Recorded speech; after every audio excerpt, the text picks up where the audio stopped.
রিক্সা চালকের স্ত্রী এইচএসসিতে গোল্ডেন পেয়েছে, ওনাকে নার্সিংয়ে পড়াবে শুনে বেশ অবাক হলাম। আমি হেসে বললাম, কত টাকা লোন তুলবেন? যে 1,00,000 টাকা, ঢাকা শহরে পাঠামু, বহুত টেহা লাগবো। এত টাকার কিস্তি সামলাতে পারবেন? পারমু স্যার, মাঝরাইত অব্দি রিক্সা চালামু, এক বেলা খাওয়া কমাই দুমু, সব টেহা বউরে পাঠামু, হের যেন কোনো অভাব না হয়। আমি লোন পাশ করে বললাম, আজহার মিয়া, আরেকবার ভেবে দেখেন, বউকে পাঠাচ্ছেন ঢাকায়, ওখানে যদি। আর কিছু বললাম না।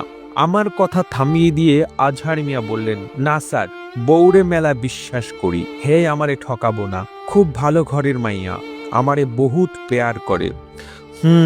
বুঝলাম, লোন পাশ হইছে, পরশু এসে টাকা নিয়ে যাবেন। আজহার সাহেব হাসি মুখে বের হলেন। তাকে দেখে অনেক সুখী মানুষ মনে হচ্ছে। রিক্সা চালক হয়ে বউকে নার্সিংয়ে পড়াবে, পরিণতি কি হবে কে জানে। সে হাসিটা ছিল ওনার মুখের শেষ হাসি। এরপর থেকে ওনাকে আর হাসতে দেখিনি। নীরব হৃদয়ে মুখ ভার করে প্রতি মাসে কিস্তির টাকা নিয়ে আসেন।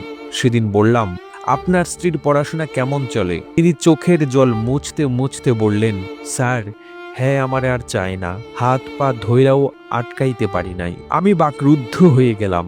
আজহার মিয়াকে দেখে ভীষণ মন খারাপ হতে লাগলো। বেচারা স্ত্রীকে পড়াবে বলে লোন তুলল, স্ত্রী নেই, অথচ সে এখনো লোন পরিশোধ করছে।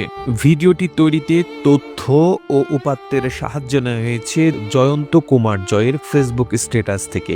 আর এতক্ষণ আপনারা সঙ্গে ছিলেন বিশ্ব বাংলার। একই সাথে আপনি বাংলাদেশের কোন জেলা থেকে রিক্সা চালকের এই গল্পটি শুনছেন আমাদের কমেন্ট করে জানান। আমরা পরবর্তী ভিডিওতে আপনাকে ধন্যবাদ জানাতে ভুলব না।